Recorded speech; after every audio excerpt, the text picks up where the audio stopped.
The country's former Finance Minister Pravin Gordhan could be charged over the alleged bugging of the National Prosecuting Authority offices in 2007 under a project well known as Sunday Evenings.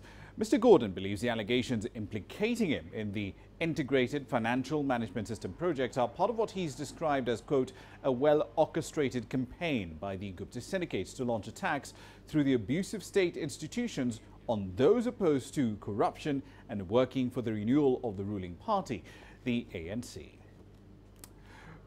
All right then, so let's get the latest details on this developing story. Angelo Coppola joins us now live from Johannesburg with the latest developments here.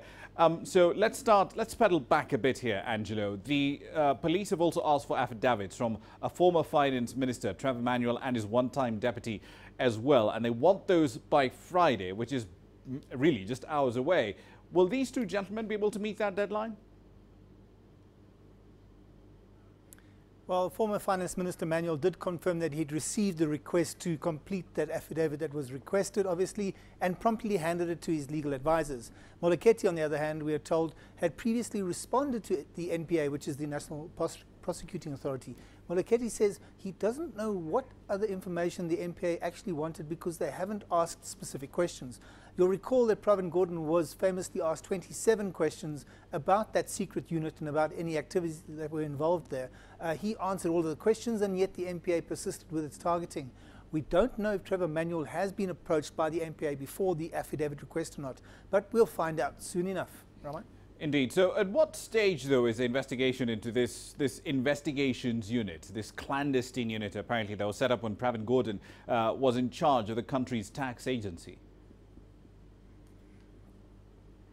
Well, many thought that this investigation was a fishing expedition when it was first launched, and that's because it came at a time when Gordhan had just been reappointed as the new finance minister. Analysts at the time said it was probably because of the president's pick as finance minister not lasting a weekend, and it was seen as a malicious prosecution by many experts at that time. Gordhan, of course, challenged the harassment in court, and the investigation went quiet. Yesterday, the NPA said that they simply wanted to wrap up this investigation. They're also saying that they aren't targeting Gordhan. Roman, we're going to have to wait and see how this one plays out. Indeed. So for context, for those of us not familiar with the intricacies of this particular case, how does this demand for affidavits, for example, from Trevor Manuel and his one-time deputy, Jabu Moleketi, how does that then tie into this broader set of accusations that we've heard of time and time again against the former Finance Minister, Pravin Gordhan? Well, it's all seen as an attempt to settle scores, and it's seen as linked to the latest attempt at a no-confidence debate and vote in the president. It's also tied in with the so-called Gupta emails that were released, as well as that state of capture report issued by the ex-public protector Thuli Madonsela. Manuel and Moleketi have been vocal about state capture and how the ANC has lost its way, as they put it. Moleketi, you'll recall, is chair of the Development Bank of Southern Africa.